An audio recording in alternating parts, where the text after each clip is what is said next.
Hey traders, checking into the stock market today. Bears coming out swinging to start the week with daily lower highs being set into tightening ranges. We've got some fundamental events this week to be keeping an eye on, and we'll see how the charts are shaping up in the short term leading up into them. So we ended last week right under key daily resistance, and we had a couple patterns that were favoring the potential of the rejection. We had the S&P 500 with an hourly rising wedge, which was a pattern that I was posting on Twitter. And that broke bears Sunday night after futures opened. So that started with a bearish note. And then from there, we had a 4-hour head and shoulders on the NASDAQ, which held up a little bit stronger initially, but then it rolled over to join. And I used pre-market.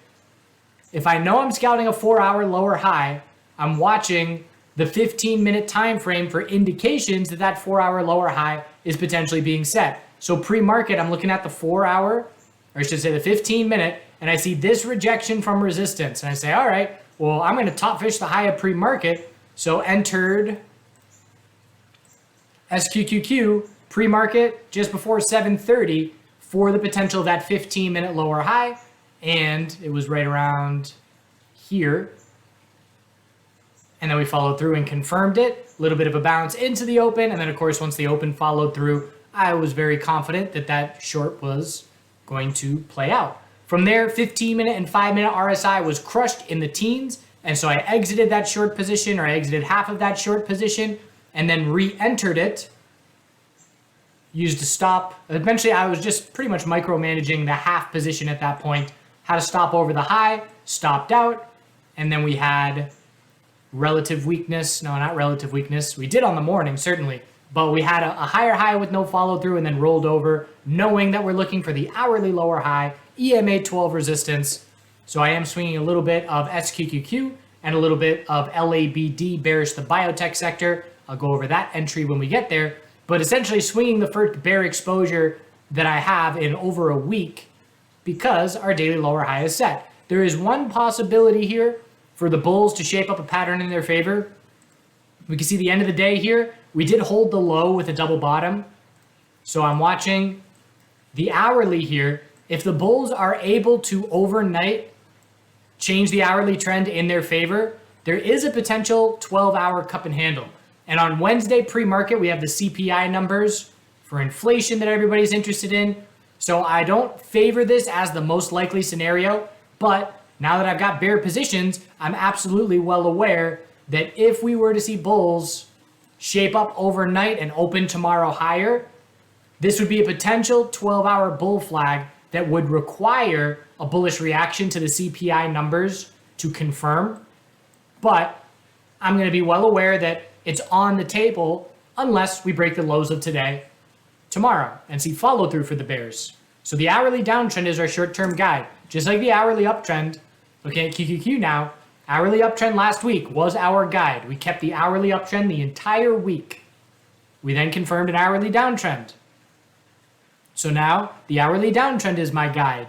I do anticipate that if the bears do see follow through, that we are, it depends on the CPI reaction. If it were to be a massive bear reaction, then absolutely we can just drop right through and break support. But normally I would look at this and anticipate an equilibrium and a tightening range into next week. We've got the financial sector earnings start on Thursday. So Thursday and Friday, the financial sector will have some significant fundamental reactions to those results. But essentially just watching in the short term, do bears follow through a bit to rule out that possible 12-hour bull flag?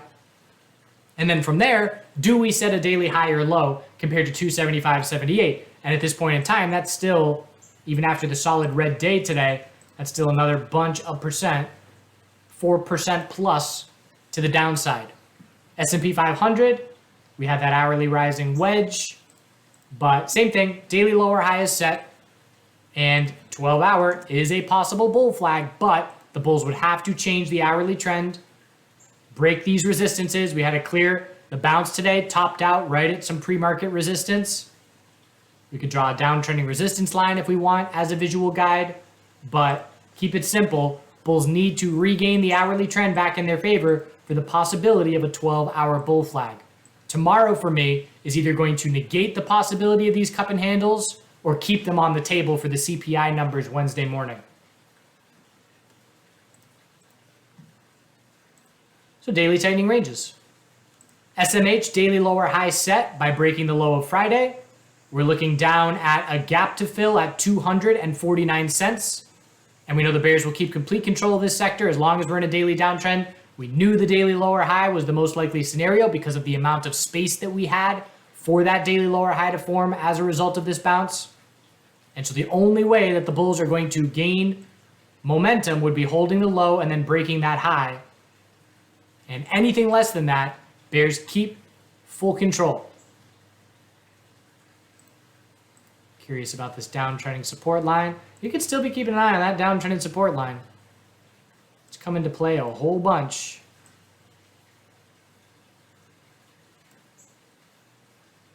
Pretty much a channel here.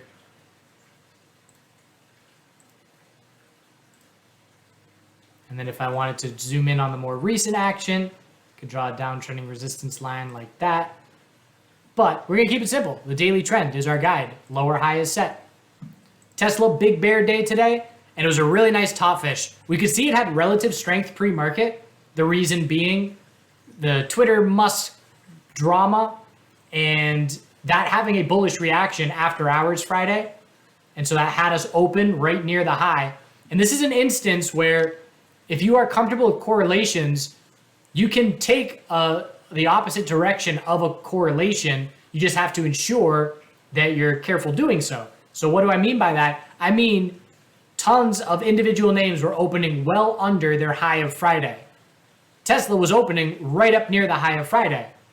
So the risk reward is just a top fishing level. Let's just use Apple as an example.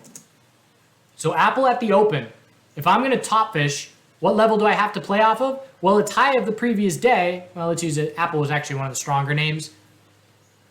And we'll look at those in just a second. But just any other name here, Amazon. So Amazon at the open, under the high of both of them, roughly 1%.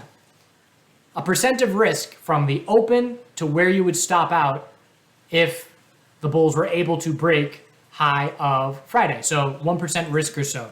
Tesla at the open, percentage risk, 759, it was less than 1%. So just closer to its resistance than other names, and just an absolute rejection and dump first thing of a lot of follow through and weakness, relative weakness all day. You can see this equilibrium right here. There was a much bigger bounce taking place on QQQ at that point in time. So nice for the bears. We had the 2-day equilibriums we were watching. Tesla broke bull and Google broke bull, but what didn't happen? The NASDAQ did not break resistance. So we're not going to anticipate any follow through on the names that broke resistance if the underlying sector is not breaking resistance as well. So Tesla's a bull break with 0 follow through. Google's a bull break with 0 follow through. Amazon never broke. It's still a tightening equilibrium. As far as tech names are concerned, again, just very clear Amazon tightening range. I do anticipate a higher low compared to 102.52, which is 9% further downside. But if you look at, let's just run through our tech names here. Meta, red day, close near the low. Facebook. Google, red day, close near the low. Who else? Netflix, red day, close near the low. But look at Microsoft, holding daily EMA 12, potential little bull flag. And look at Apple, very healthy comparatively. So I can look at this and say out of the major tech names, Apple and Microsoft are positioned better for the bulls. And if we're going to see the market roll over and head to recent fear lows, we will have to see the Apple and Microsoft bulls change to team bear. And they didn't do so today. For me, Apple and Microsoft are seeing very healthy daily consolidation. That might change over the next couple of days, but in this moment, these names are seeing healthy consolidation. There are no red flags, and they're important because of their weight in and their holdings in these major ETFs. So both Apple and Microsoft are 2 of the top 3 in the NASDAQ in QQQ. So keeping an eye on that for just little clues. But they are standing out stronger on Team Bull. Healthcare was the clear lead bull sector today, held the low of Friday, formed a daily inside bar. If that inside bar breaks bear, we're going to scout a daily higher low compared to 126.17. But that was one reason I was not looking. That was actually one reason why I took profit in SQQQ on that morning dump. Because we know, or I know, we know, if we're going to see complete bear control for the day, we need all of our major sectors showing weakness. We need lows of the day all at the same time. After that morning dump, we can say, all right, if bears are going to control the morning from here, or the rest of the day from here, we're going to have to see weakness in all of our sectors. And as soon as XLV V-shaped to a new high of the day, that showed me, well, there is somebody on Team Bull. And so we're not likely to see a ton of further downside in the S&P 500 after such a weak start, unless it's all names participating for bear follow through. So there was just a little bit of a clue. I didn't trade XLV bullish. I didn't trade the broader market bullish. I was just exiting some short position, but it was notable to me that XLV was at the high of the day following an all-out dump in QQQ and SPY. And so that kept SPY's dump from being as significant as QQQ. On your weakest days, when the VIX shoots up and when you have 2 to 3% red day in our major sectors, you see all of our major sectors dropping at the same time. XLF, daily lower high set, and likely going to be earnings that dictate the breaks here. Again, Thursday morning is when earnings start, so 2 more trading days until then, and very likely to remain tightening up. So the fundamental reaction to those earnings is going to be key for how this range breaks. IWM, tightening daily range, lower high set. Now we watch for the higher low compared to 166.73. So tightening ranges on many of our major sectors, and we certainly know volatility is going to drop off if we do indeed form a higher low and tighten into next week, and then volatility will certainly pick up when these ranges break. Biotech sector, daily consolidation underway, losing the stair-step pattern from the last 5 days, and we saw relative weakness fairly early. Look at when we hit a new low of the day on XBI. And again, when the bell rings is when it's easiest for me to visualize relative strength and weakness by who's hitting the high, who's hitting the low. So we hit a new low of the day on XBI. The 5th minute, very quickly into the 5th minute of trading. And SPY, 1, 2, 3, 4, 5, 6. So the 6th minute. That doesn't seem like a lot, but potentially 40, 50, 60 seconds where XBI broke support first, and then the broader market broke support after. So XBI was one of the leaders on the way down. And I missed that short. I was looking for it and just didn't pull the trigger. And I got a second chance. And my second chance was looking at this 5-minute resistance on the bounce attempt and seeing a rejection at 82.19, 82.14, 15, 14. And so I entered right here, bearish. Here's an example where I was wrong, but profited. So I short here at 82.19 resistance, just a top fish play. I sell half very quickly into this 5-minute pullback. My break even at that point on LABD was roughly 27.39. So I was in at 27.60. I exited half at 27.80. That's what it was. So my break even was 27.40. I stuck my stop at 27.39, just under that round psychological number, just a little extra penny. And so what I was playing on, the trade that I was entering was for a rejection of 82.19. We putted around sideways. We broke resistance. Why didn't I stop out? Because I sold half, it lowered my break even and allowed me a little bit of wiggle room. And that wiggle room resulted in a notable drop into the close when the hourly bear flag confirmed. And now that potentially very close to being a break-even position is now up a day and a half, or not a day and a half maker, 3/4 of a day maker. And I am swinging that position for the potential that we see further XBI daily consolidation. And if we see hourly oversold on XBI tomorrow, I would likely exit that short and watch to see if we get an hourly oversold bounce, scouting a daily higher low, because the most likely result of this pullback on XBI is a daily higher low, and that EMA 12 will be coming into play over the next day or two. But just a little example where scaling in or scaling out, I didn't scale in because it was just one clear top fish level, but scaling out allowed for wiggle room to let a trade play out. What else we got? Chinese names hit hard today.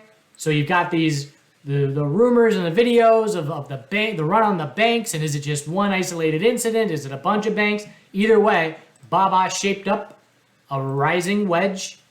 The red flag was definitely Friday to break to the highest level. I mean, we cleared Thursday into Friday. We cleared 1, 2, 3, 4 major resistance levels, and to clear those levels straight into a low of the day close with a big upper wick and a bearish reversal candle, definitely a bit of a red flag.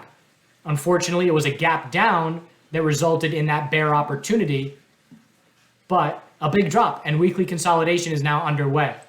And Baidu is very similar, not as weak, but failing to break resistance. We got a triple top here, 156s, 158s, into weekly consolidation.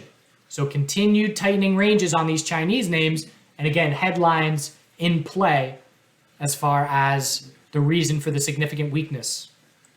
Dollar is still extremely strong. Bearish reversal candle on Friday did not confirm because the 4-hour uptrend remained intact. We never lost the 4-hour higher lows. The metals are still very weak. They are extremely inverse. They're not going anywhere if the dollar is strong. So gold and silver are at their lows. Oil bulls, oil bears showed up today, but we did see some bounce. So oil bulls have to change the hourly trend in their favor. They're trying to set a quick daily high or low here. Natural gas. I know there's not a lot of natural gas traders among you, but flags confirming that lack follow through are great reversal signals on natural gas. Daily bear flag confirmed, no follow through, 25% bounce. Have to be cautious of bulls topping out. We don't have a daily uptrend yet. Have to be cautious of bulls losing their momentum. Rising wedge watch on natural gas. And if that confirms, we're going to zoom out and scout a daily high or low. But again, 25% bounce with no daily uptrend coming from a big pullback into resistance of 676. Aggressive bears are definitely watching that rising wedge. So that's where we stand heading into the rest of this week. Watching the 12-hour into tomorrow. Do bears prove follow through? If they do, good old-fashioned equilibrium, CPI numbers, financial sector earnings. Hope you had a good weekend. Do good things. I've got no new footage here for the end of the day video. End of the video. So I will dig something up that is recycled.